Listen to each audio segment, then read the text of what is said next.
제가 이곳에 이제 다시 와서 쓴 시간이 10년이 지났는데 가만히 생각해 보니까 제 얼굴은 그때나 지금이나 똑같습니다. 왜 그런지 모르겠습니다.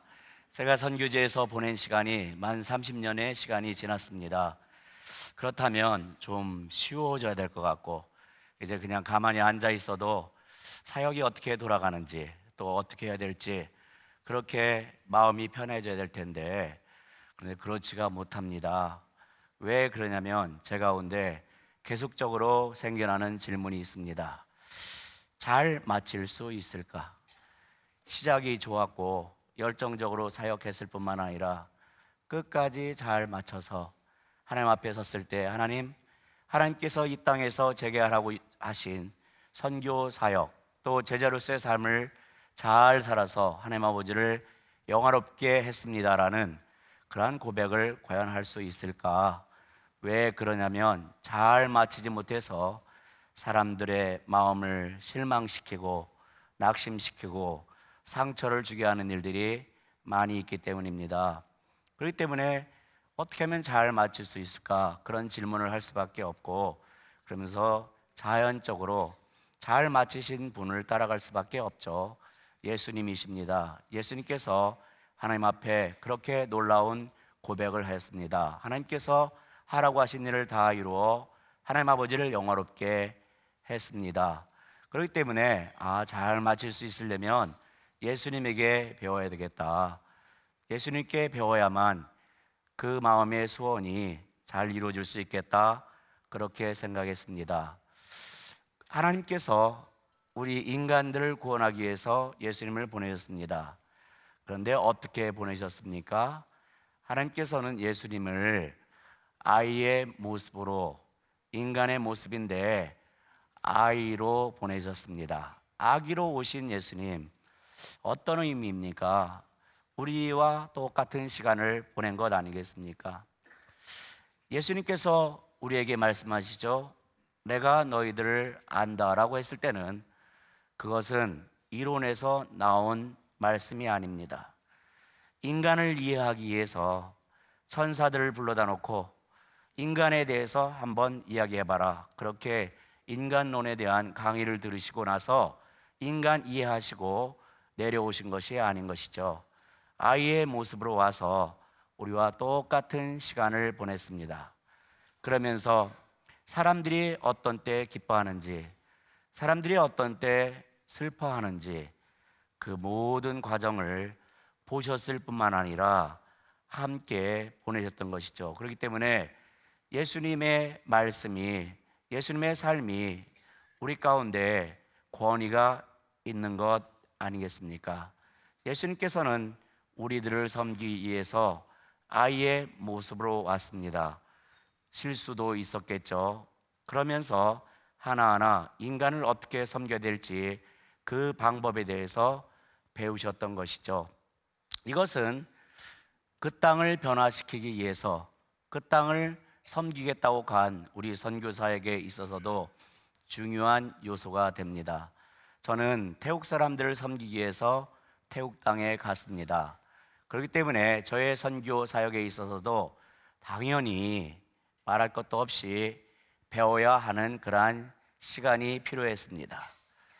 예수님께서 어떻게 사람들을 사랑하셨는지 그 마음을 배워야 했었고, 잃어버린 영혼들을 볼 때 어떻게 마음 아파하셨는지 그 마음을 배웠어야 됐고, 또 사람들을 섬기기 위해서 어떻게 인내하고 권리를 포기하고 대가를 지불하고 겸손으로 섬겨야 될지에 대해서 그 모든 것들을 배워 나갈 수가 있었습니다. 예수님의 종된 리더십을 배우는 시간, 그래서 선교지에서의 저의 시간은 하나님 아버지의 마음을 배웠던 시간이다.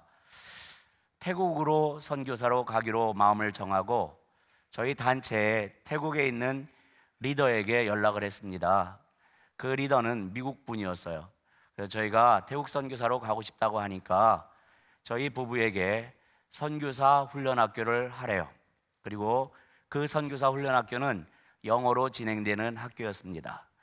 그래서 그 당시 제 마지막 사역이 한국에서 서울에 있는 대학생들을 대상으로 사역하는 그런 사역자였었는데요. 제가 이제 영어를 잘 못하니까 함께 동역하는 우리 간사 중에 한 분이 카츄샤를 나와가지고 영어를 잘해요. 그래서 부탁했죠. 내 대신 태국에 있는 리더와 좀 커뮤니케이션, 의사소통하는 일을 좀 해줬으면 좋겠다. 그래서 필요한 서류들을 보냈습니다. 그리고 선교지 떠나기 한 달 전에 마침 태국을 방문할 일이 있어서 그때 이 미국 분을 만났어요. 저희를 보더니 깜짝 놀래요. 분명히 서류상으로 주고받을 때는 상당한 영어 실력을 갖추고 있는 사람인데 직접 대면하여 보니까 말보다는 주로 손발로 해결하려는 저희를 보면서 이분이 충격을 받았어요. 그리고 곧 상황 파악을 했죠. 저희 그때 많은 이야기 나누었습니다. 별로 알아들은 이야기는 없지만 한참 이야기를 나눈 이후에 이분이 저에게 그랬어요. 남현, you can't come to Thailand. 그리고 저는 감사합니다 하고 한국으로 돌아왔고, 그리고 한 달 뒤에 태국으로 가는 비행기표를 끊었습니다. 저희를 맞으러 어떻게 나올까요? 이렇게 질문했더니 이분들이 깜짝 놀란 거예요. 분명히 한 달 전에 저를 만났을 때 저에게 이야기했어요. 네가 오랫동안 준비한 줄 알지만 너의 영어 실력으로는 이곳에 올 수 없다. Can't, you can't. 그러나 저는 그때 can과 can't를 구분할 수 없는 그러한 상황에 있었던 것이죠. 제 입장으로는 영어를 못함에도 받아줄 수 있다, 올 수 있다라는 줄 알고 기쁜 마음으로 왔고, 또 이분들 입장에서는 그렇게 오랫동안 준비했는데 못 온다는 말에도 실망하거나 근심스러운 표정이 아니라 기쁜 표정으로 가는 저를 보면서 참 성숙한 사람이다, 그렇게 생각을 했다는 것이죠. 이게 믿어지지 않겠지만 저희 단체의 유명한 스토리인데, 저는 영어를 못 알아들어가지고 그곳에 갔어요. 그러니까 왔으니까 다시 한국으로 쫓아보낼 수는 없는 것이죠. 그래서 저희 부부 이제 16개 나라에서 온 선교사들과 함께 선교 훈련을 받았습니다. 그런데 저는 그 선교사 훈련학교에 들어가자마자 사람들에게 금방 인정받았어요. 왜 그러냐면 말에 실수가 없었습니다. 사람이 말을 해야 실수라도 할 텐데 제가 할 말이 없었어요. 그리고 꼭 필요한 말은 적어서 했기 때문에 제 말에 실수가 없었던 것이죠. 그래서 방콕에서 태국 언어를 배우고 태국 문화를 배우는 시간을 가졌습니다. 그리고 저희가 선교지 떠날 때 제 아내의 뱃속에는 이제 2개월 된 그러한 아이가 있었는데 태국에서의 첫 시간은 굉장히 힘들었습니다. 저희가 갔던 때는 태국에는 3계절이 있어요. 여름, 더운 여름, 굉장히 더운 여름. 근데 굉장히 더운 여름이었었거든요. 그때 가니까, 그리고 저에게 이 배정된 방이요, 나무로 지은 벽이 나무였어요.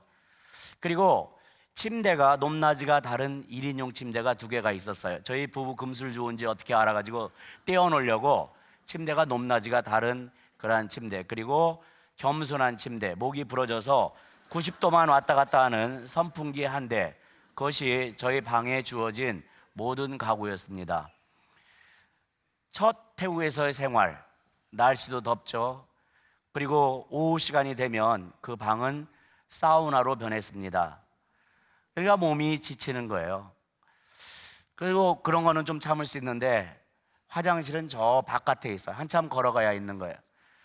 그리고 또 태국의 화장실은 이렇게 항아리 같은 게 있어가지고 그 물을 이렇게 퍼서 붓는 거거든요. 그래서 어느 날은 주일 예배를 마치고 와서 화장실 청소 좀 해야겠다 해서 그 항아리 물을 다 비우고 내니까요, 흙은 이만큼 쌓여 있고 거기에 이 연구하기에 좋은 각종 미생물들이 막 꿈틀꿈틀 거리는데, 저희는 그동안에 그걸로 물을 떠서 양치질도 했었거든요. 이상하게 치아가 건강하다 했더니 바로 그런 알 수 없는 그 미생물의 힘을 빌린 물을 저희가 사용했던 거죠. 그걸 보니까 화장실을 못 가겠어요. 너무 마음이 낙담되기 시작했습니다. 그런 시간들을 이제 많이 보냈어요. 근데 저희 부부가 결단한 게 있어요. 결심한 게 있어요. 한국에 와서 선교지에서 어려웠던 그러한 시간들은 이야기하지 말자. 선교지가 고생하고 어렵고 힘들고 이렇게 비춰지면 그러면 안 되지 않느냐. 그래서 저희가 그런 말은 웬만하면 안 했어요. 왜냐면 고생했다는 이야기 들으면 많은 분들이 은혜를 받거든요. 그렇게 은혜 받으면 안 된다 생각이 들었어요. 왜냐면 제 마음 가운데 지금도 그렇지만 선교는 축제다, 선교는 특권이다, 그런 마음이 있기 때문에 그래요. 어떤 경우는 우리 선교팀이 저희를 찾아옵니다. 그러면서 그렇게 이야기해요. 선교사님, 이번에 우리는 참 선교를 한번 해보기로 했습니다. 참 선교가 무엇인데요? 그래요. 참 선교를 하기 위해서 한국 음식은 하나도 안 가졌습니다. 그래요. 그러면 당장 쫓아보내고 싶어요. 자기들이야 맨날 한국 음식 먹다가 아직껏 일주 경험 삼아 그 나라 음식을 먹는다고 해보십시오. 저희 선교사들 팀과 함께 다니다가 식사 시간 되면 팀이 있는 곳에 앉아서 팀이 한국에서 가져온 음식 얻어먹는 재미로 살아가는 우리 선교사들은 왜 그 팀의 결단에 희생되어야 하는 것이죠.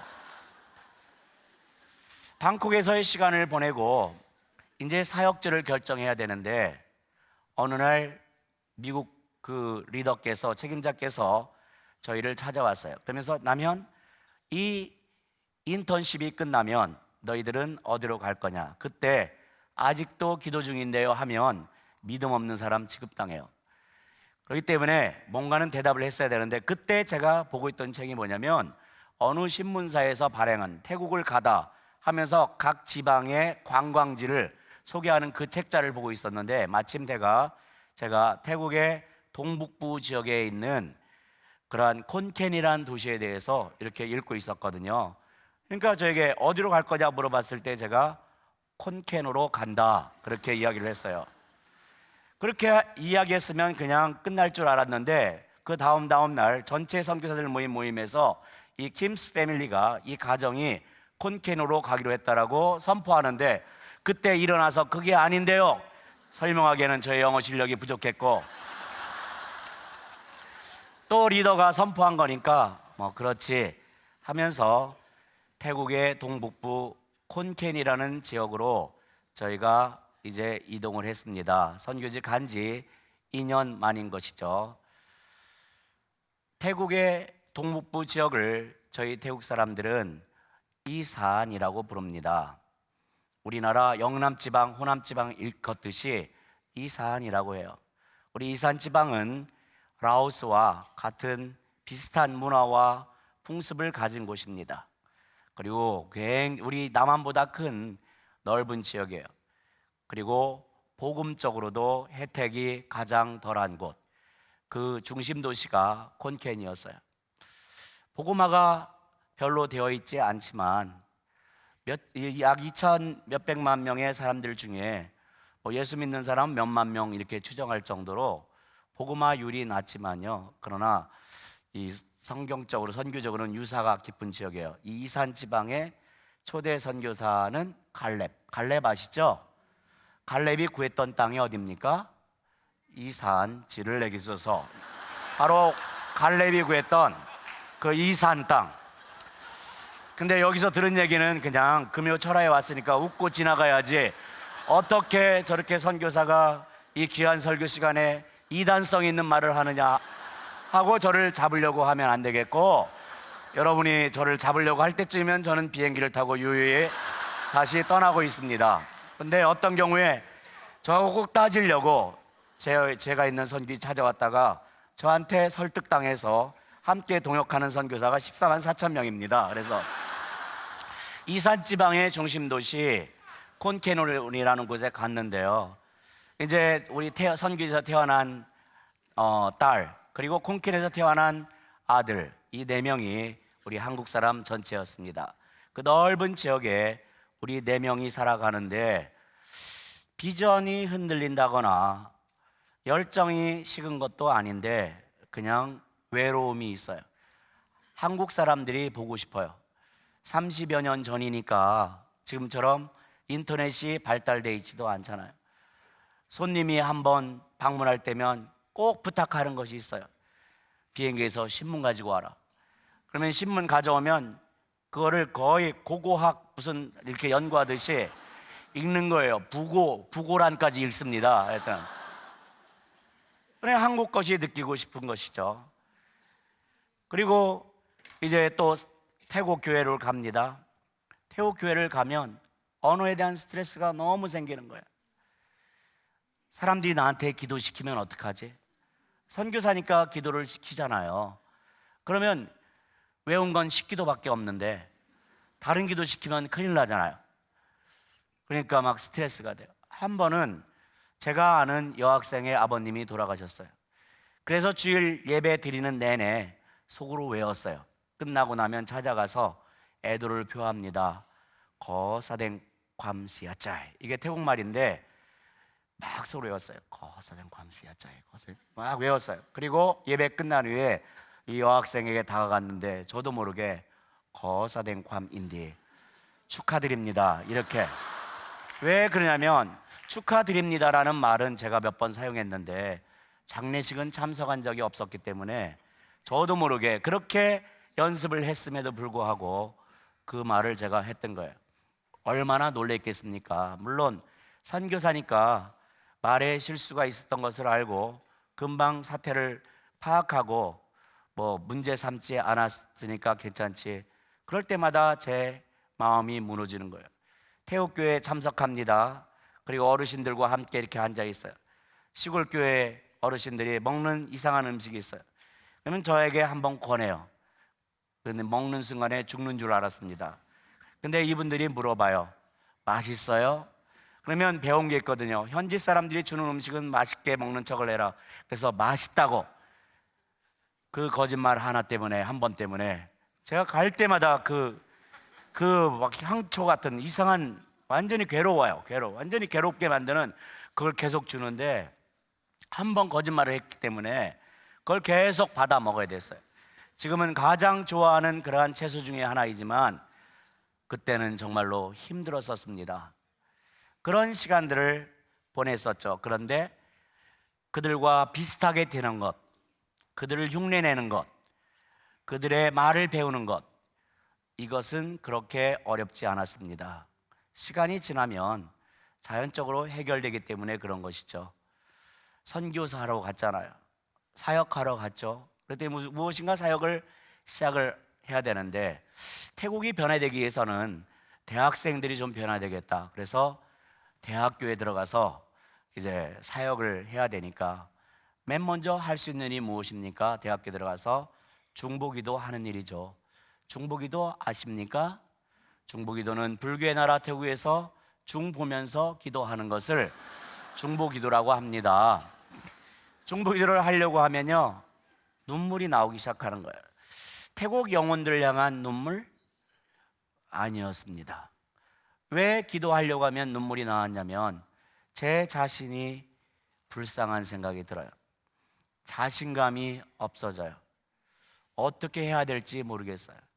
의심이 들기 시작하는 것입니다. 과연 한국에서 꿈꿔왔던 그 일, 새벽 이슬과 같은 주의 백성들이 일어나 하나님을 영화롭게 하는 그 일이 이 대학 캠퍼스에서 일어날까 생각하면 마음이 낙담되기 시작합니다.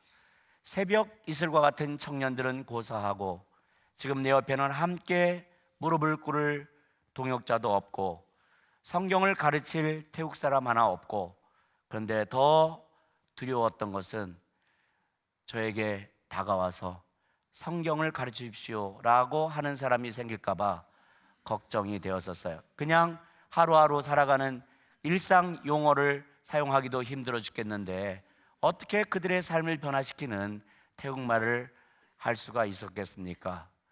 그냥 예수님과 같은 말, 내 때가 아직 이르지 아니하였다, 그 말밖에 할 게 없었던 것이죠. 그렇다면 그 시간은 절망의 시간이었습니다. 내가 괜히 태국에 선교사로 왔나? 한국에 있었으면 그래도 분명한 일을 하는 사역자였을 텐데 그렇다고 창피해서 돌아갈 수도 없잖아요. 그렇게 제 자신의 한계와 연약함 때문에 눈물을 흘리고 있던 그때 오늘 하나님께서는 저에게 마음을 주셨습니다.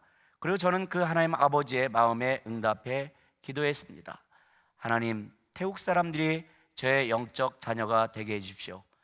저와 문화가 다르고 언어가 다르고 세계관이 다른 태국 사람들이 저의 영적인 자녀 되고 그들이 저의 영적 자녀 되고 제가 그들의 영적 아비가 될 수 있다면 저의 계획을 내려놓겠습니다.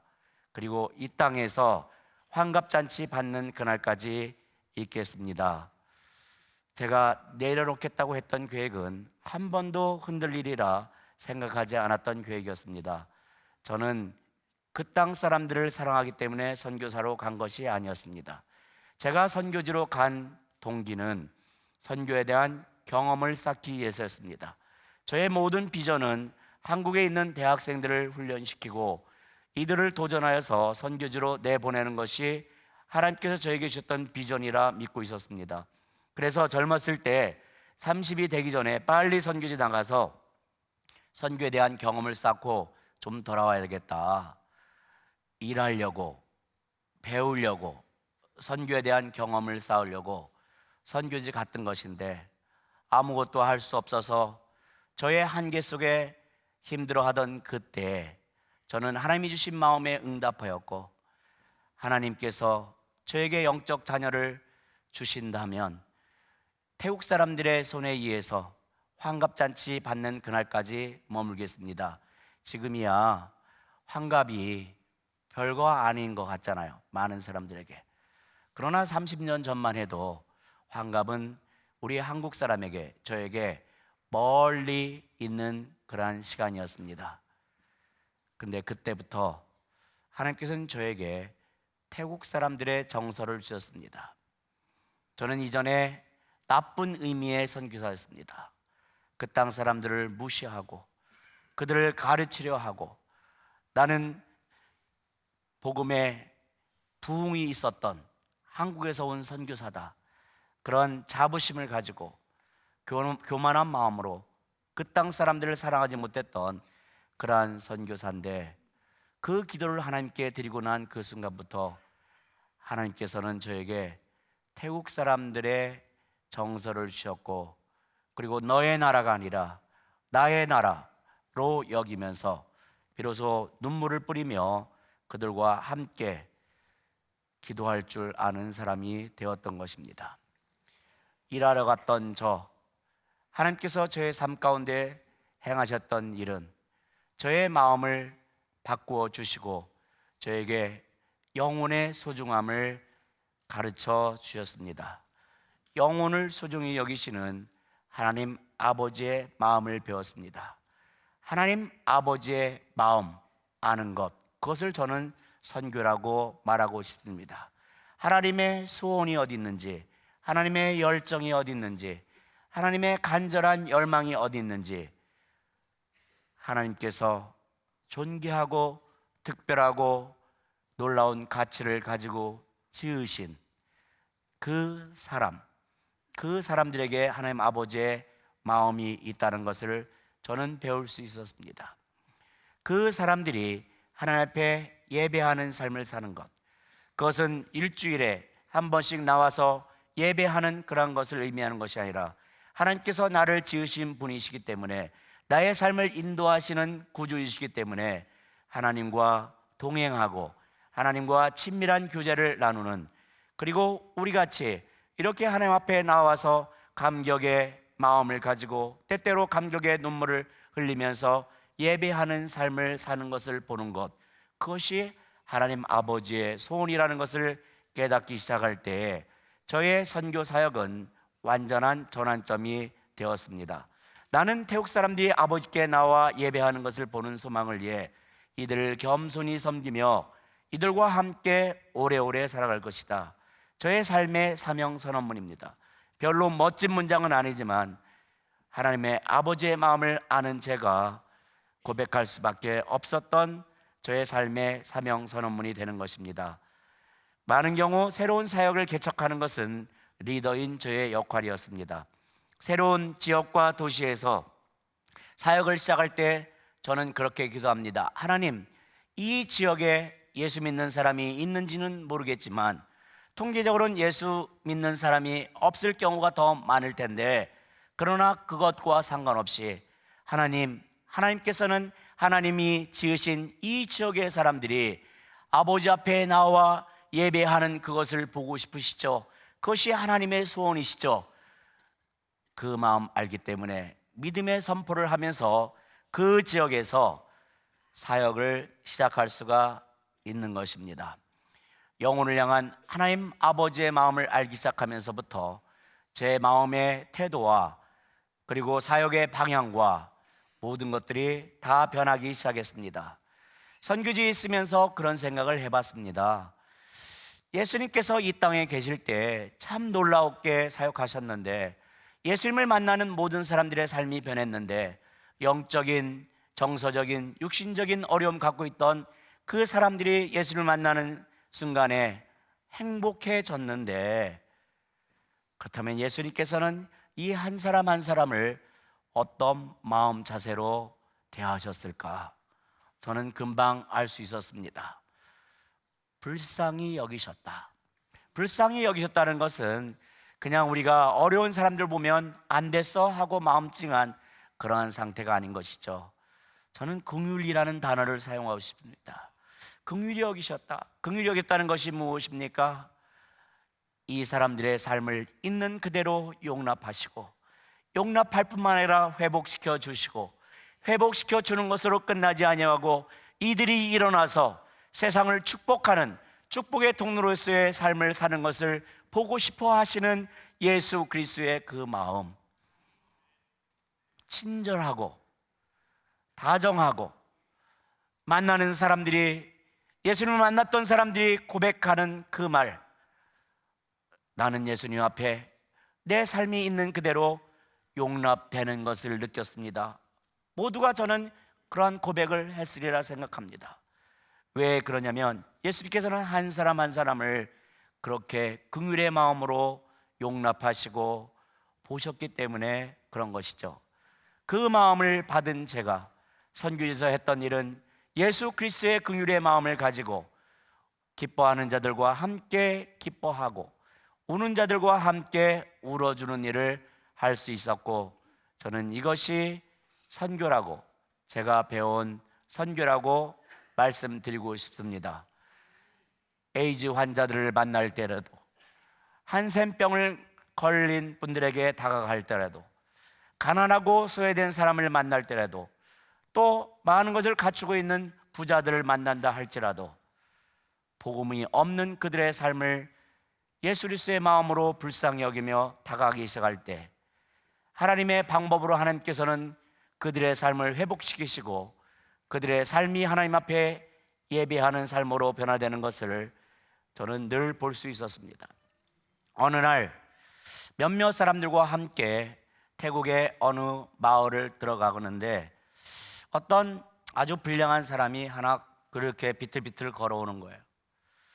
몸에 문신도 여기저기 했고 또 너무 불량하게 생긴 그러한 청년이었기 때문에 선뜻 다가가고 싶지 않았어요. 근데 하나님께서 저에게 다가가서 찬양을 불러주어라, 그런 마음을 주셔서 제가 이제 몇몇 손님들에게 우리 저분에게 가서 좀 찬양을 제가 불러주고 싶은데요. 그러니까 이분들이 따라왔죠.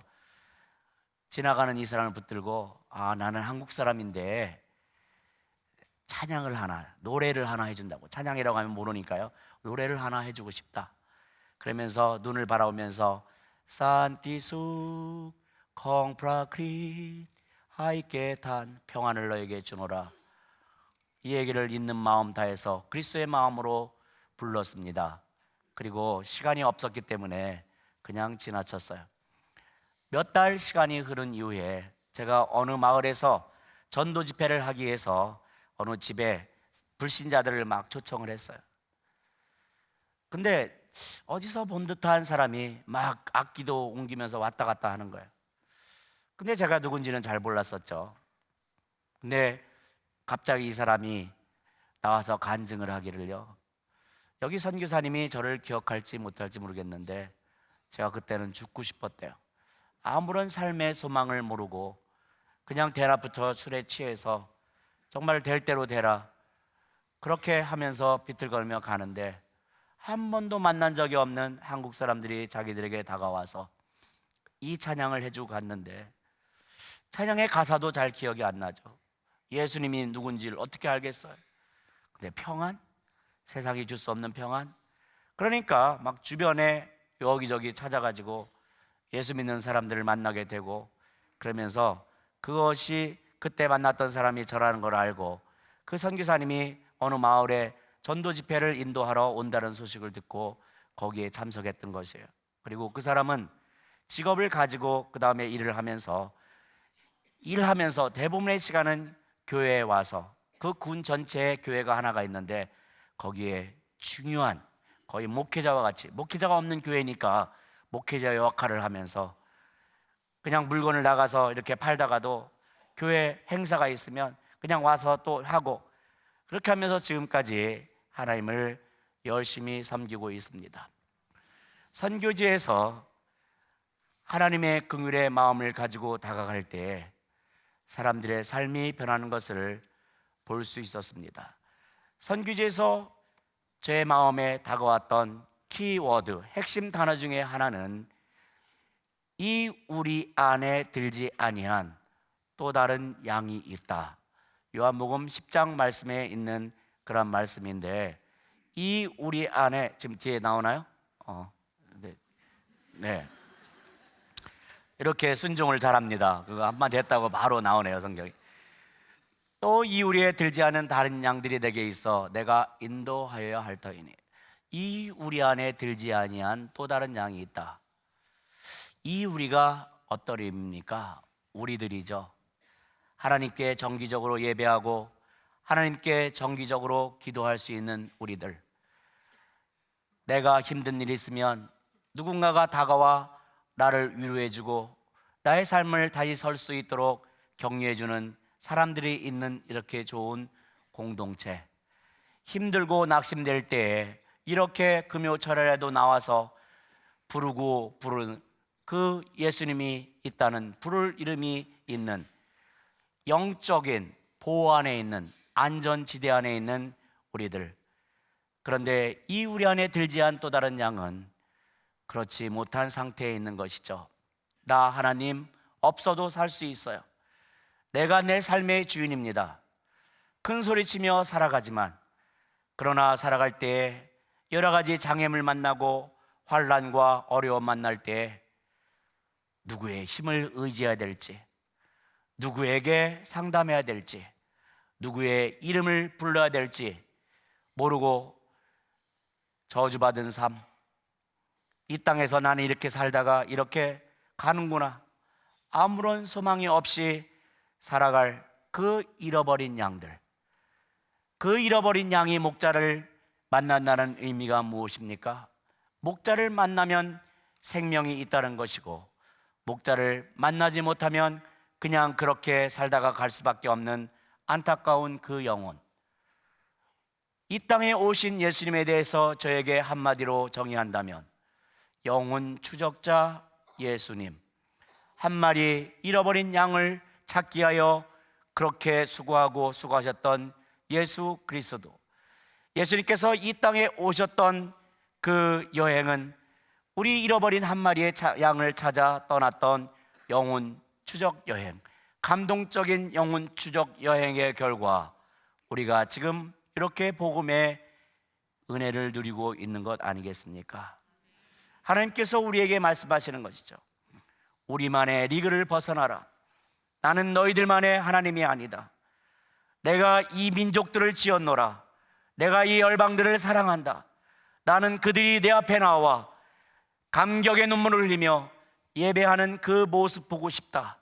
하나님께서 우리에게 지속적으로 주고 있는 메시지이기 때문에 이 영혼에 대한 아버지의 마음을 알고 이 땅을 살아가는 성도들이라면, 우리가 비록 서울의 어느 한 지역에서 모여서 예배드리지만 하나님께, 전능하신 하나님께 나의 마음과 뜻과 정성을 들여 예배하는 그 순간에 우리의 귀 속에서 열방은 어떻게 할래?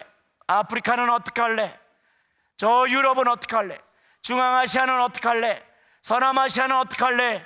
힌두교는 어떻게 할래? 불교는 어떻게 할래? 이슬람은 어떻게 할 것인가라는 그 음성 때문에 우리의 나와 하나님과 드려지는 그 개인적인 예배는 어느새 내 눈에서 눈물을 쏟아내는 열방을 향한 하나님 아버지의 마음을 아는 그러한 예배가 되어질 때, 그것이 축복의 통로의 삶이 아니겠습니까? 나를 통하여 열방이 주께 돌아오고 나를 통하여 열방이 주께 예배하는 삶이 일어난다면, 하나뿐인 인생 이 땅에 태어나서 우리가 정말로 하나님을 영화롭게 하는 그 복된 삶이 아니겠습니까? 저절로 가만히 있어지면 찾아지는 양이 아니라 우리의 마음을 다하고 뜻을 다하고 그래야만 찾아지는 그 한 영혼. 선교지에서 전도를 합니다. 그 영혼들 향하여 수없이 다가갑니다. 이런저런 거짓말로 우리를 피합니다. 그러면 마음이 상해요. 막 그냥 해주고 싶어요. 너는 노력 안 해도 지옥 갈 모든 조건을 다 가지고 있다. 마음이 상해서 진짜 이런 말 해주고 싶어요. 솔직히 저 선교사는 신령하니까 그런 말도 안 하겠지라는 생각을 하시면 안 됩니다. 제 마음에 화가 나요. 이 정도 노력하는 내가 한국에서 다단계 했으면 지금 다이아몬드다, 막 그런 생각이 들어요. 지금. 다시는 찾아오나 봐라. 당신 지옥 가든지 안 가든지 나 무슨 상관이야. 그런 상한 마음으로 돌아와. 또 다음날 함께 모여 기도할 때면, 그 이름 부를 때면 그냥 그 상태로 머물러 있으면 그 사람은 그냥 그렇게 살다가 갈 수밖에 없기 때문에 하나님 앞에 눈물을 뿌리며, 하나님 제발 그 영혼 하나님 만나게 해주십시오. 그렇게 뿌려지는 그 눈물, 저는 선교지에서 비로소 태신자가 무엇인지 그 의미를 깨달았던 사람인 것입니다. 동영상을 좀 하나 보여드리고 싶어요. 무엇인가 좀 이 설교 내용을 이렇게과 연결된 동영상을 보여드리고 싶은데 제가 잘 만든 게 없는데, 오래전에 제가 처음으로 습작품으로 하나 만든 것 중에 일부를 발췌했어요. 제가 스스로 만드니까 좋은 점은 뭐냐면 제 사진을 마음껏 넣을 수 있어요. 다른 사람이 만들어주는 건 아무리 내용이 좋아도 기분 나쁘게 제 사진이 없어요.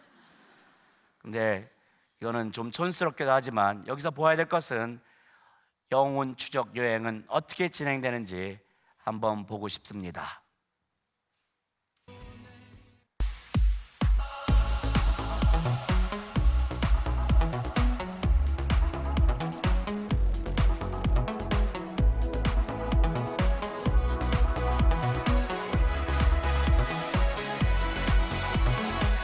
Waking up knowing there's a reason. All my dreams come alive. Life is for living. With you, I've made my decision. You lift me up, fill my eyes with wonder. Forever young in your love, this freedom's untainted. With you, no moment is wasted. See the sun now bursting through the clouds, black and white.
사람들의 삶이 변하는 것을 보는 것은 큰 기쁨입니다. 영상에 나타났던 저희 선교부에 고아원이 있는데 이름이 반찬, 이제 태국말이에요. 반찬 만드실 때마다 이제 우리 고아원을 어찌 잊을 수 있겠습니까? 그건 운명적인 만남이라고 하죠. 이제. 반찬, 나의 집이라는 뜻이에요. 우리 아이들의 삶이 나의 집에 있는 것처럼 그렇게 행복해졌으면 좋겠다. 아이들의 얼굴이 밝아지는 것을 보는 것은 큰 기쁨입니다. 저 고아원에 좀 과도하게 얼굴이 나온다 하는 여자가 제 아내입니다. 스스로 만들 때야만 가능한 일입니다. 이게 저기 앉아 있는데 제 아내는 저와 함께 선교지에서 저와 함께 한 마음을 품고 살면서 동역했던, 그리고 우리 고아원의 엄마이고 또 이제 대학교에서 음악을 가르치는 교수 사역을 하면서 복음을 전하고 있는데, 제 아내가 노이로제를 많이 걸리죠. 우리 아이들 때문에 별놈의 문제가 다 일어납니다. 우리가 잘해주지만 쉽게 마음을 여는 아이들 아닙니다. 우리 아이들이 지내왔던 시간들, 아마 이곳에 있는 많은 어른들이 경험해 보지 못했던 그런 아픔과 여러 가지 배경들을 가지고 오기 때문에 모든 분노가 다 일어나고, 아무리 잘해주려고 해도 그 시간이 길어집니다. 그렇지만 저는 고아원 아이기 때문에 그렇다고 생각하지는 않고, 자녀들 있는 부모님들이 겪는 그 어려움들, 그냥 청소년들이기 때문에, 어린이기 때문에 문제를 일으킨다고 그렇게 생각합니다. 우리 아이들 잘해주려고 하지만 도둑질도 잘하고 물건들만 보면 내 것으로 취하는 믿음이 있어요. 우리 아이들 학교에 가서 막 남의 것을 훔치기도 해요. 그리고 그냥 혼자 하면 좋은데 저희 단체에 있으면서 배운 중요 가치, 팀 사역, 또 팀으로 또 도둑질을 해요. 그러면 학교에 가서 또 동네 사람들에게 고개를 숙이며 잘못했다고 용서를 구해야 되고, 또 변상해 주는 그 일들을 하는 것이 우리 일이고, 또 밤에 전화만 오면 우리의 심장이 벌렁벌렁 떨려요. 또 무슨 사고 쳤나. 그럼에도 불구하고 하나님의 은혜와 우리 사역자들의 그 따뜻한 사랑 때문에 우리 아이들의 얼굴이 밝아지면서 엄마 아빠 이곳에 있는 것이 행복합니다, 그런 소리 들을 때 왜 우리가 그 일을 계속해야 되는지 동기를 부여받습니다.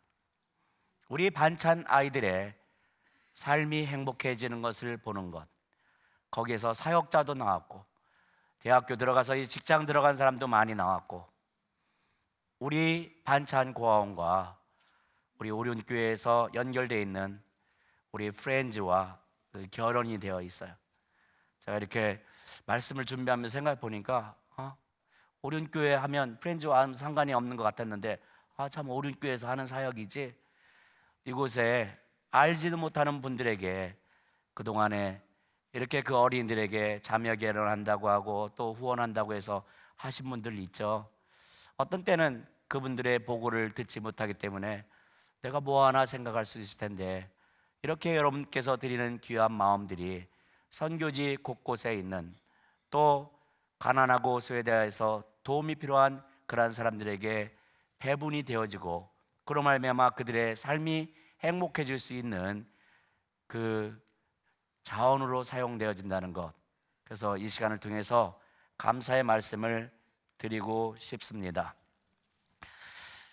세례 받는 순간에 함께 있는 것, 하나뿐인 인생 이 땅에 태어나서 이들 삶의 영적인 부분에 중요한 순간에 함께 있는 것은 정말로 큰 기쁨이요 특권이라고 늘 생각하고 있습니다. 그래서 저는 그 시간이 행복합니다. 저희 태국에서는요, 대부분의 단체들이, 교단들이 침례를 줘요. 침례를 주기에 좋은 환경이 있기 때문이죠. 침례를 줄 때면 왜 제 마음이 행복하냐면 그때는 합법적으로 복수를 할 수 있는 그 시간입니다.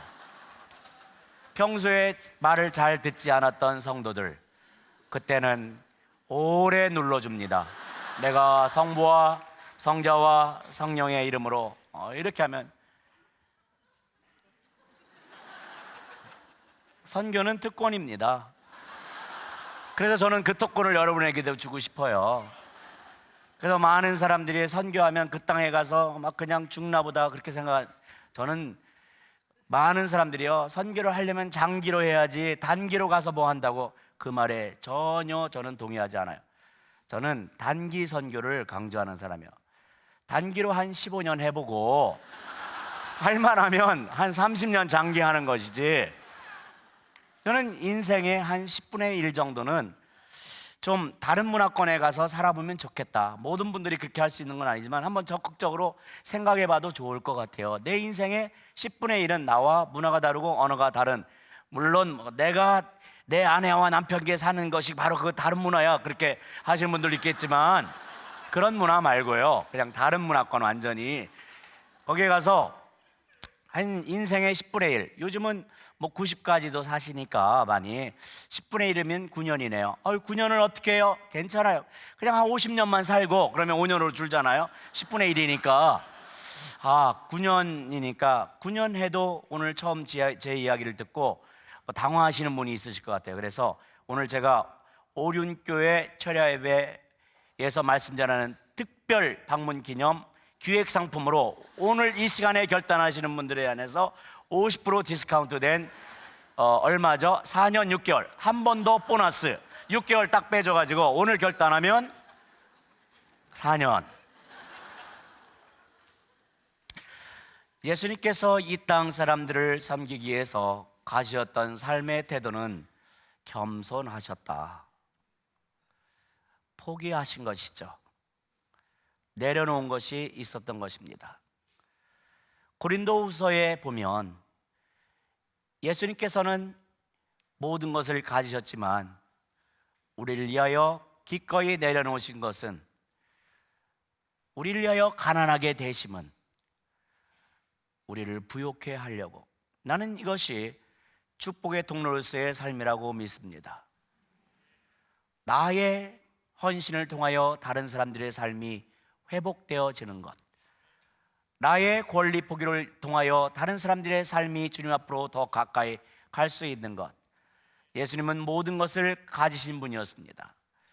그렇지만 기꺼이 자원함으로 내려놓으신 이유는, 가난하게 되신 이유는, 그것은 다른 사람들의 삶을 부욕해 하게 하여, 저는 지금 금욕주의적인 삶을 살라고 말하는 것이 아닙니다. 한계를 정하는 삶을 살아야 다른 사람을 섬길 수가 있는 것이죠. 아비가일이라는 사람이 있습니다. 다윗과 결혼한 사람입니다. 아비가일이 저의 삶을 도전하고 있습니다. 성경 말씀을 우리가 함께 볼 텐데요, 다 한번 읽어볼까요? 다윗의 전령들이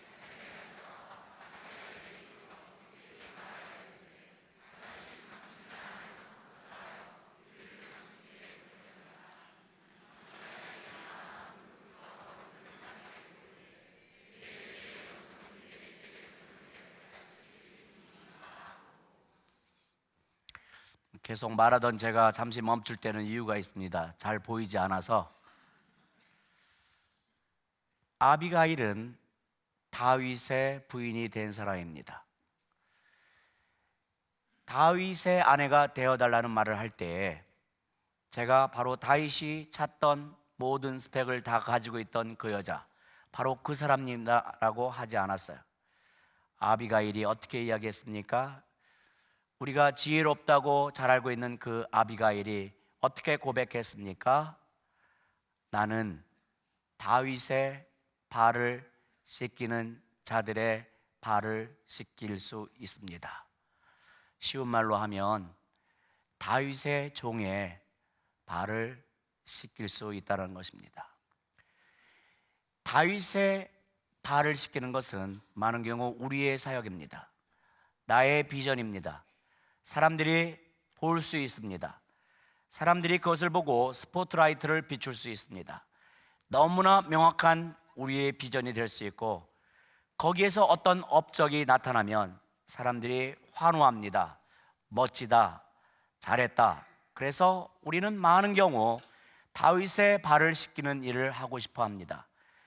그렇게 할 때 마음이 기뻐지고, 그렇게 할 때 영적인 만족감을 느낄 수 있을 것입니다.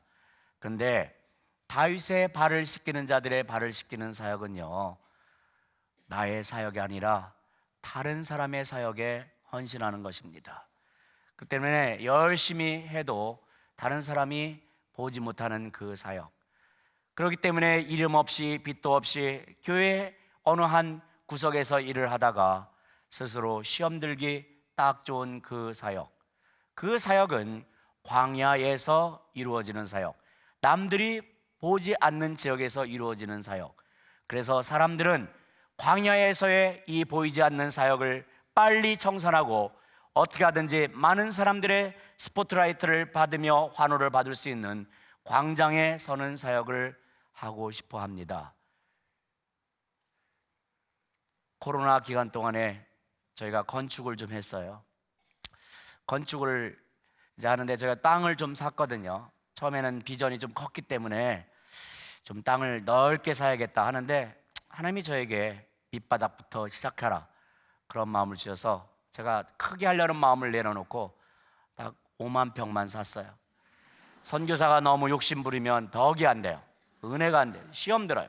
딱 5만 평을 이제 샀는데, 거기에다가 이제 저희가 선교센터를 짓기 시작했어요. 그리고 지을 때는 저희 태국의 교회와 단체들이요 100명 이상만 모이면 늘 호텔을 빌려서 모임을 했어야 됐어요. 그러니까 호텔에 많은 돈을 주어야 됐어요. 그러니까 스스로 모임을 못하고 외부에서 오는 어떠한 찬조가 있어야만 그 사역을 할 수가 있었거든요. 그래서 제가 생각할 때 이렇게 되면 안 되겠다. 선교사들이 다 떠나면 이들은 그럼 모임도 안 할 거 아니야. 그래서 많은 단체들이 와서 사용할 수 있게끔 저희가 많은 수백 명의 사람들을 이렇게 수용할 수 있는 건물을 지어야겠다. 그래서 건물을 이렇게 지었어요. 근데 중간에 이제 건축비가 저희가 없어졌거든요. 그리고 지붕만 있고 그냥 기초 구조물만 된 상태에 몇 개월 동안 버려놨었어요.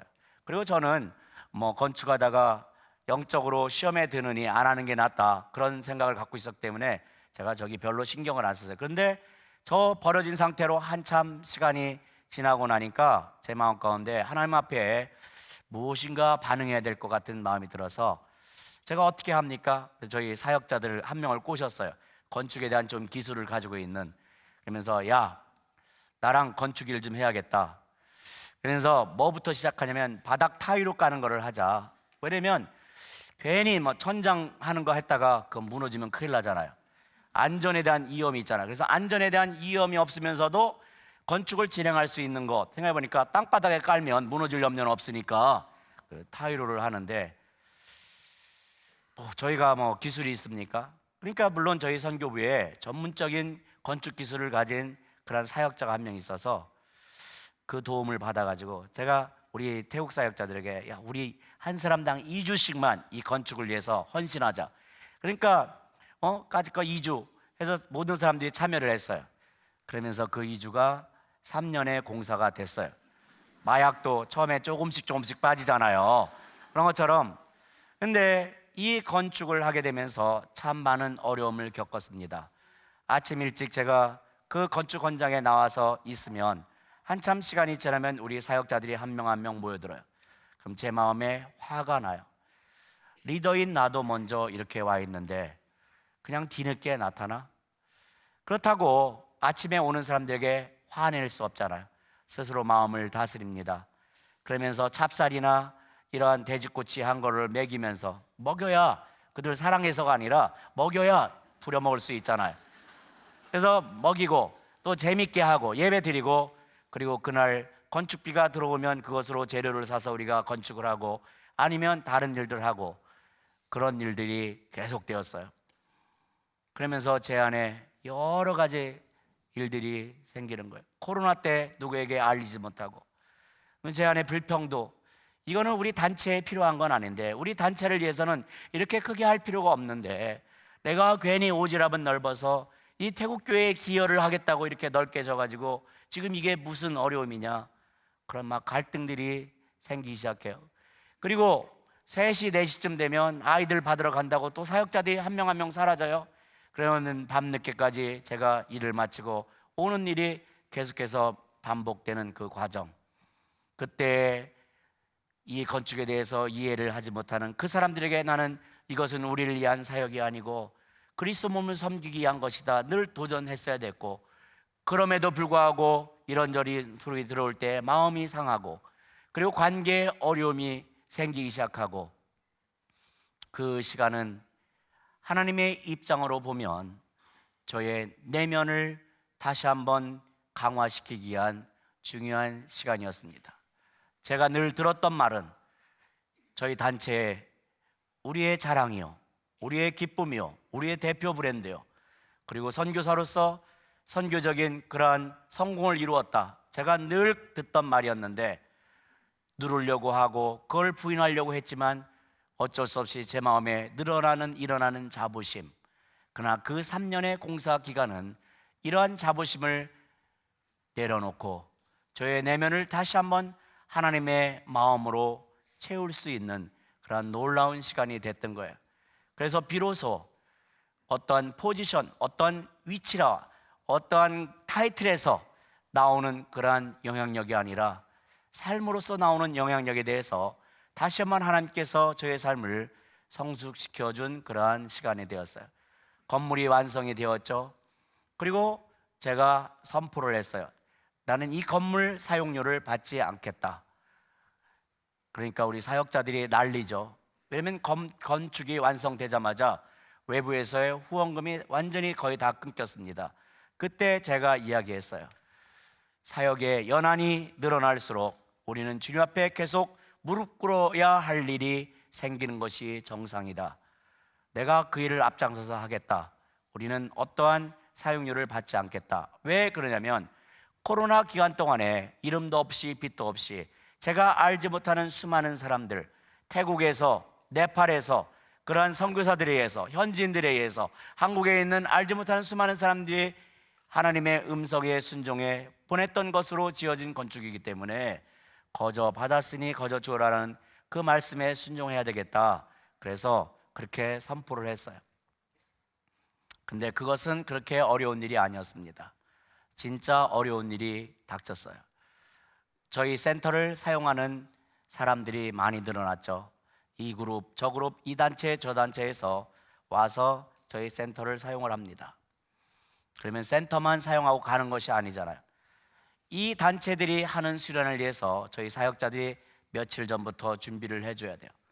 그리고 수련회가 집회가 열리는 기간 동안에 저희 사역자들은 화장실을 청소하고 부엌을 정리해야 되고, 그리고 마치고 나면 또 그 많은 일들을 감당했어야 됐어요.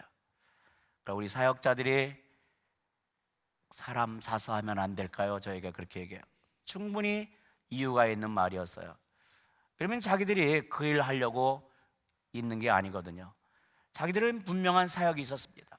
대학생 사역이 있었고, 청소년 사역이 있고, 제자훈련 사역이 있고, 예배 사역이 있고, 고아원에 있고, 교회를 개척하고 육성시키는 사역들이 있고, 많은 사역이 있는데 다른 사람 뒷바라지하는 그 일을 해야 되니까 이런 사역에 침해를 받는다고.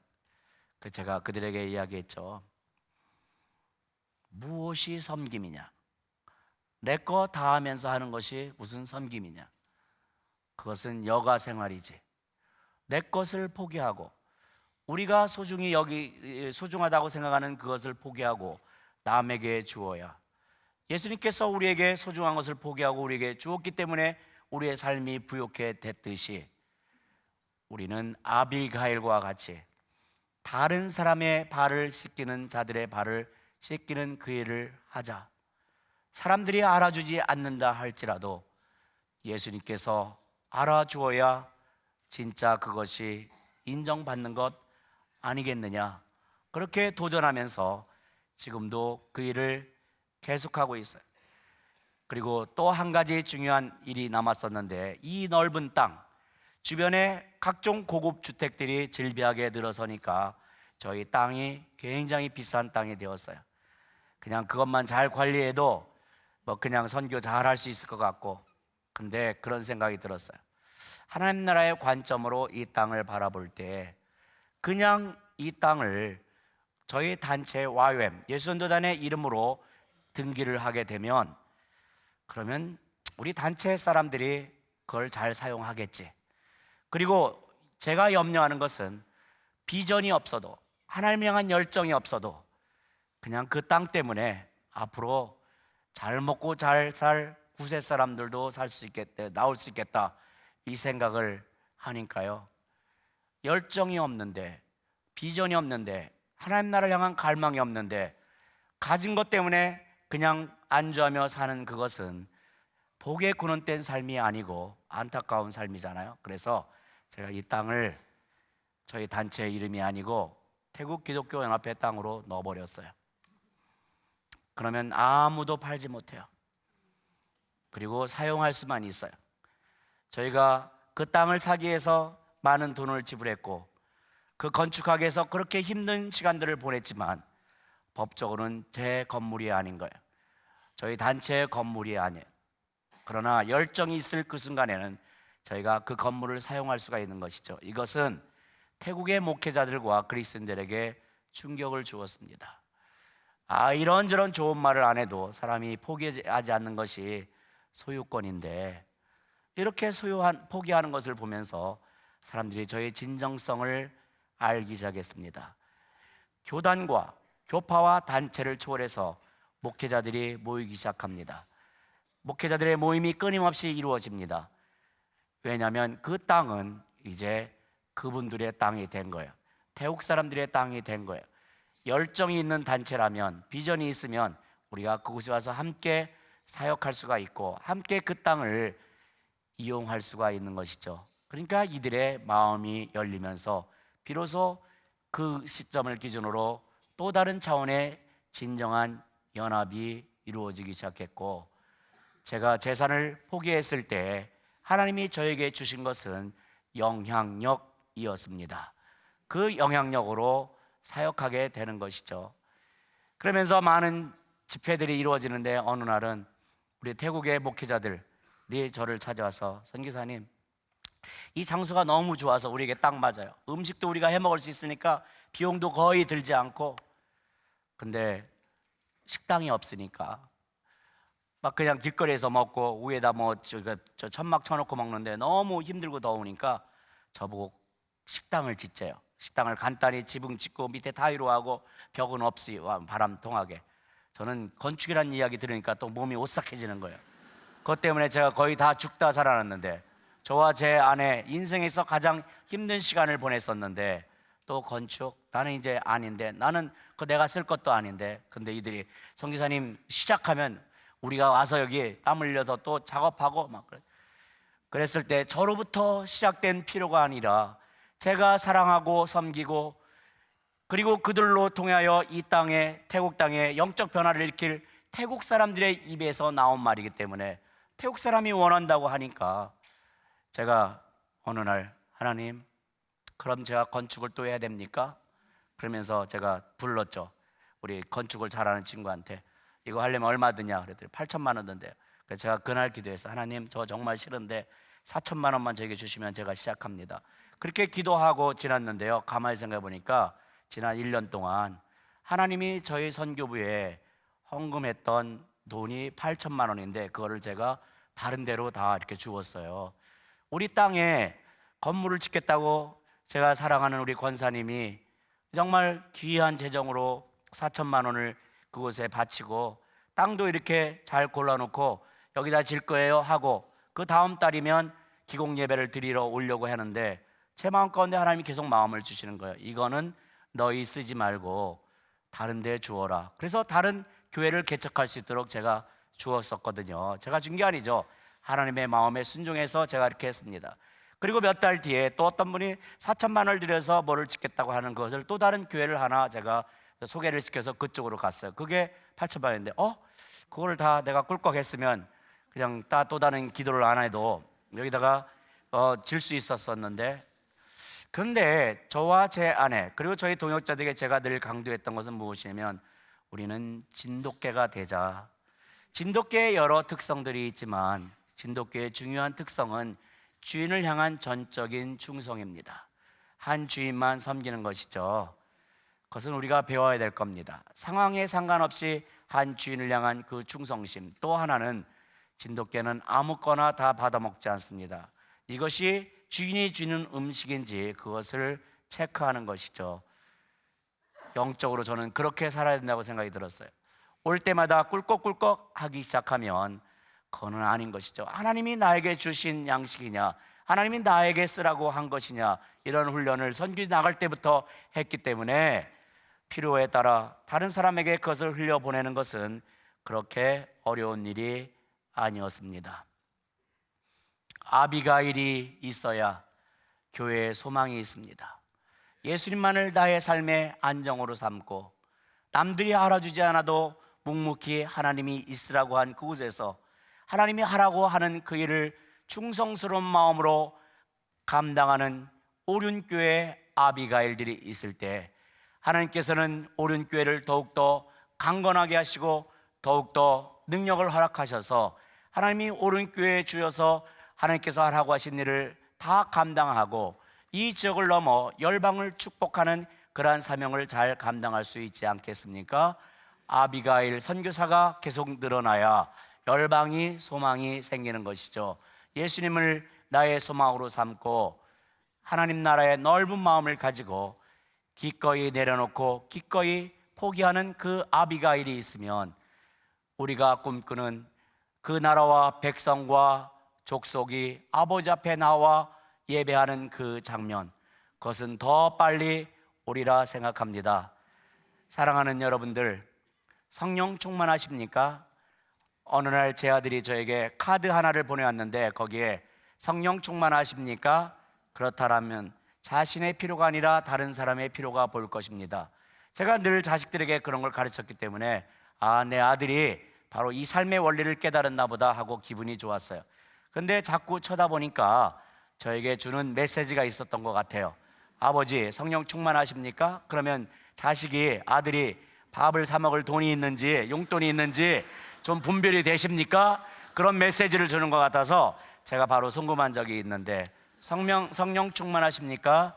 그렇다면 자신의 필요가 아니라 다른 사람의 필요, 잃어버린 영혼들, 그것 심장에 들어오게 될 것이고 그들 향하여 공율의 마음으로 나아가기 시작할 때 부족한 제가 선교 현장에서 배웠던 그 마음으로 나아가기 시작할 때 어느 날 그분의 입에서 오늘 내가 이 삶이 이렇게 변한 이유는 나를 위하여 눈물을 뿌렸던 그 권사님, 집사님, 주일학교 선생님, 그 선배, 그 언니, 그 누나, 그 오빠 때문에 하면서 다른 사람의 입에서 나의 이름이 튀어나올 때 그것이 진정으로 축복의 통로로서 복의 근원로서의 삶을 사는 분이라고 생각합니다. 저는 마지막으로 여러분에게 로비 캔드릭이라는 분을 소개하겠습니다. 많은 분들이 이미 아실 수가 있을 텐데, 만일 나에게 1000개의 목숨이 있다면 나는 그것을 모두 한국에 주고 싶습니다. 젊은 나이에 왔다가 한국에 오래 살지도 못하고 병으로 돌아가신 로비 캔드릭 선교사님, 그 선교사님이 돌아가기 전에 부모님께 썼던 편지를 읽어드리고 저는 말씀을 마치고자 합니다. 어머니, 아버지, 이곳 조선 땅은 참으로 아름다운 곳입니다. 모두들 하나님을 닮은 사람들 같습니다. 선한 마음과 복음에 대한 열정으로 보아 아마 몇십 년이 지나면 이곳은 예수님의 사랑이 넘치는 곳이 될 것 같습니다. 저는 이 글에서 하나님 아버지의 마음을 발견합니다. 정말 조선 사람들이 사랑스러운 사람들이었을까요?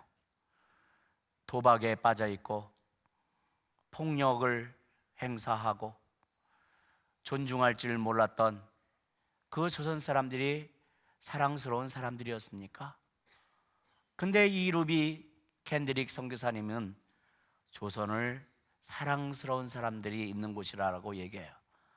그 마음에 하나님의 긍휼의 마음이 들어갔기 때문이죠. 그 다음에 또 계속해서 말을 합니다.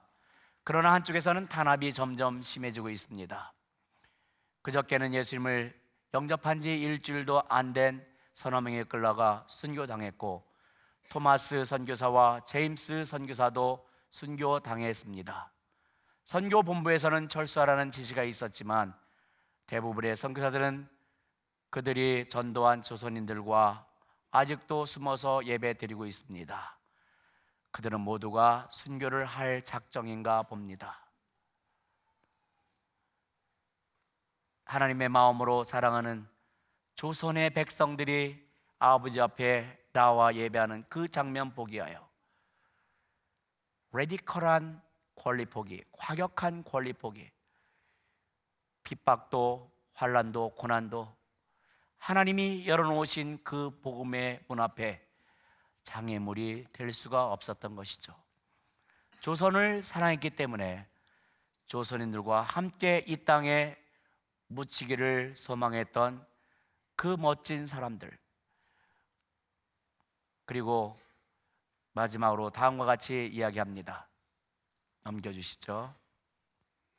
아버지, 어머니, 어쩌면 이 편지가 마지막이 될 수도 있습니다.